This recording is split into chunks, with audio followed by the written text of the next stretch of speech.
Welcome again to Cottage Talk. I am Russ Goldman. This is my match reaction show, my 5 takeaways from Fulham's 2-0 loss to Chelsea at Craven Cottage on Monday Night Football.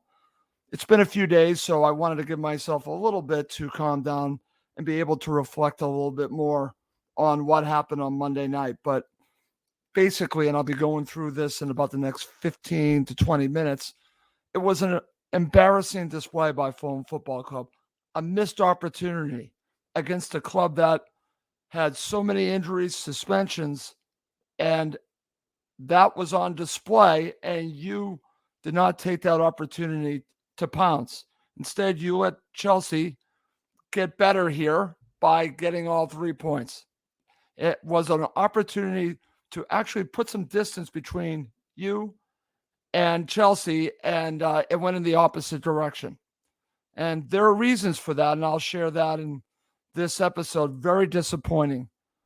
When I look back at the match, it's also a reflection on what is currently going on with Fulham Football Club. I'll just say this. I don't see Fulham being in any relegation battle. I know that there are Fulham supporters that are going to be listening to this and telling me I'm dead wrong on this. I don't think I'm wrong on this at all. What I see is a club that will beat the teams around them. It will continue to happen and will be comfortably mid-table, which in my opinion is mediocre. 10 years of the Khan ownership. Sorry, Fulham supporters deserve a hell of a lot better than mediocre in the Premier League. Now, this is the second season back in the Premier League. I've heard the argument that we should allow them a chance to take maybe a little step forward. No, this is an opportunity to take a giant step forward. Instead, they probably stayed the same or got a little worse. And that to me is very disappointing. It was all on display against Chelsea. Absolutely all on display. What is missing with this club? And it's a lack of talent, lack of depth, lack of a striker, all on display. So I'm going to be sharing my thoughts on all of this in this show.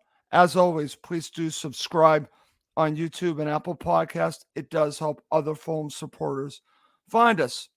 And I'm just going to share this before I start my 5 takeaways. And yes, I am generally a very positive, glass half full supporter. I am. But I think this transfer window and what's happened since then, and it's all going to come out in this episode, has disappointed me. So I just want to share that. I haven't changed my outlook on life. I am still a very positive person. I'm still positive about Fulham. I love the club. I'm just disappointed by what has happened for this season. So let's start with number 5, okay? And this doesn't have to do with Fulham. It actually has to do with Chelsea. So it pains me to do this, but give Chelsea credit as they were much better. Now, I saw this over the summer in the series in America when Fulham played Chelsea and Maryland, and I thought, okay, well, this is just a one-off. Fulham are not at full strength. It's just a friendly. But I should have seen how much Chelsea had improved and changed under Pochettino going into this match. I didn't give them enough credit. I'm going to be honest with you. I didn't. I looked at the record. I looked at the points, and I thought, same Chelsea from last season. It's not the same Chelsea from last season. It has some really good players, and they're missing a ton of players, but even the players that they have right now are excellent. And it pains me to say that. They were very good in this match. They deserve the credit. Enzo Hernandez, Mudryk, who I thought was not good against Fulham the first time around, very good in this. Broja, who Fulham were linked to, good in this match. Caicedo, who I've been knocking as saying that Paulinho was the better player. Well, Caicedo made his argument that I'm wrong. I'm going to say that right now. So for me, I can't do this show without giving Chelsea the credit that they deserve. They earned this. There was no way I could tell in the first 15 minutes that Fulham were going to win the match. I thought maybe they could nick a point. They weren't going to beat this side. They were not. Situation where the talent between Fulham and Chelsea is wide. It is wide. I mean, it's wide in most seasons.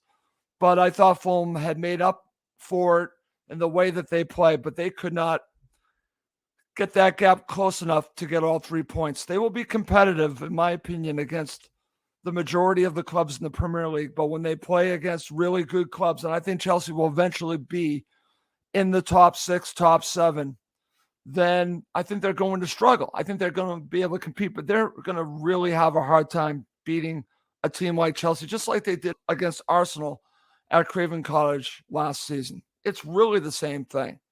There's just a huge difference in talent, and that was on display. Absolutely on display. Let's go to number 4. Number 4. So this goes to the transfer window. This also goes to the decisions of the manager, Marco Silva. When you start an old winger and center back consistently, you are asking for trouble. Willian was fantastic last year. So was Tim Ream. They were both excellent for Fulham Football Club, but their age always concerned me.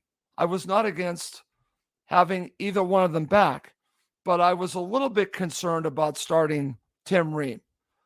I was also concerned about Willian, that eventually you have to find a replacement for him. And what if his form dips? Well, let's be honest, his form has dipped. He is not the same player right now. So if you are expecting the same results from these two players from a year ago, if you play them consistently, I think you're just asking for trouble. And we saw it in this match. At some point, you need to flip to a younger squad. And I think at some point, Marco needs to move away from Tim Ream and go to Calvin Bassey. I know that the situation with winger is a little bit different. I might have gone with Bobby Decordova-Reid, to be honest with you. I might have gone in that direction. Harry Wilson didn't offer you much on the other side. And hopefully Adama Traore, when he comes back, can be an option as well. You can also play Iwobi at winger. So there are ways to mix and match. But I think over the course of the season, if you continue to play these two players, you are simply asking for trouble. I think you can get away with it in the next match against teams that I think are going to be below you. But when you are playing the good sides, I think when you're starting Tim Ream and Willian, I just think the result is not going to be what you were thinking it was going to be, because their age is definitely catching up to them. That's why that's my number 4. Number 3 is actually a huge surprise, because one of my keys in this match was João Palhinha. And I had doubts that Caicedo was the better player. And I left this match thinking, wow, number 3 is this. Fulham were dominated in central midfield. João Palhinha, for me, if he's not at it, Fulham are in trouble. And I got to tell you, he was not at his best. They were bypassing him, and they were giving Fulham all kinds of troubles down the flanks. And honestly, Palhinha had very little impact in this match. Harrison Reed, for all the hard work that he offered, again, struggled against the 3 players in central midfield for Chelsea. And Caicedo was very good. I will say Enzo Hernandez was very good. And they really dominated the play. They absolutely dominated Fulham here. Conor Gallagher was very good. Cole Palmer on one side, Mudryk on the other side, and then, of course, Broja on top. But it really starts with those players in central midfield dominating Palhinha and Harrison Reed. For Enzo Hernandez to have free reign in central midfield just irritated me beyond belief. So that leads me to ask the question, where was Palhinha? Was he checked out? I've had people ask me, do you think Palhinha gave it his all? I think he gave it his all, but I don't know if he played at the level that I'm used to seeing. So there are questions on him, and I understand because of the situation with what happened over the summer. And then you got Harrison Reed, who's a good player, but maybe against certain opponents, he shouldn't be starting. And I have a feeling Sasa Lukic will be coming in sooner than later. So in this situation, Fulham were dominated in central midfield, and that to me was the key to the match. And I think that's one of the big reasons Chelsea won the match. That's why that's my number 3. Number 2, Marco Silva was outcoached in this match, and I don't even think it was close. And Mauricio Pochettino is a wonderful manager. So is Marco Silva. But I think in this match, it wasn't even close. It started with Marco's decisions for the starting 11. I understand why he did this, but I think that maybe, like I mentioned, when you are going with older players at key positions, you're asking for trouble. So there are questions about the starting 11 there. But beyond that, when you're down 2-0 at the half and you don't make a substitution to start the second half, again, I think he was late to the party with his substitutions. Did he make it about 15 minutes after that? Yes. But why didn't he start the second half that way? That is my question. So I can question the manager. There are no sacred cows on Cottage Talk. He makes mistakes. I can question that. He was outcoached in this match. Why do we give him a free pass? And I'm going to ask the question that many Fulham supporters are probably asking. How is he focusing on Fulham right now? How much is he focusing right now? I'm going to ask it because as a lame duck manager, does he have one foot out the door? This is the problem with him not signing a contract. I have my doubts that right now he is 150% into this because it feels like to me he's playing out the string as the manager and waiting for his opportunity to go someplace else. And that is disappointing. He is a top-rate manager, but I have a right, just like you have a right to disagree with me, that Marco Silva is giving it his all. He's an excellent manager, but is he fully invested right now in Fulham Football Club? I'm asking the question. Sorry, I am asking the question. He was outcoached in this match. The decisions, the substitutions didn't work. You saw how badly Fulham were getting beat in central midfield.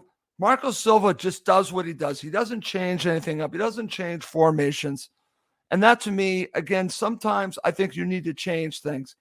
And Marco believes in his system so much that a good manager will take advantage of that. And Pochettino did and set up Chelsea to win. And there was, from the 15th minute on, I knew there was only going to be one winner in this match and maybe Fulham would get a draw. So Marco Silva was absolutely outcoached in this match. You might disagree with me. You might not want to hear that. But that to me is how I feel. And that is very disappointing. I want Marco Silva as a long-term manager of Fulham Football Club. But I will have my doubts unless he signs a new contract. That's down to him. He holds all the cards. But right now, he's a lame duck manager. Let's call it what it is. So when I see Fulham not playing to their capability, I think I have a right to ask the question about the motivation of the manager. So that's what I'm doing here. That's why. Number 2, Marco Silva was outcoached. And I'm not changing my mind on that. Coming up next is my number 1 takeaway from Chelsea's 2-0 victory against Fulham on Monday Night Football.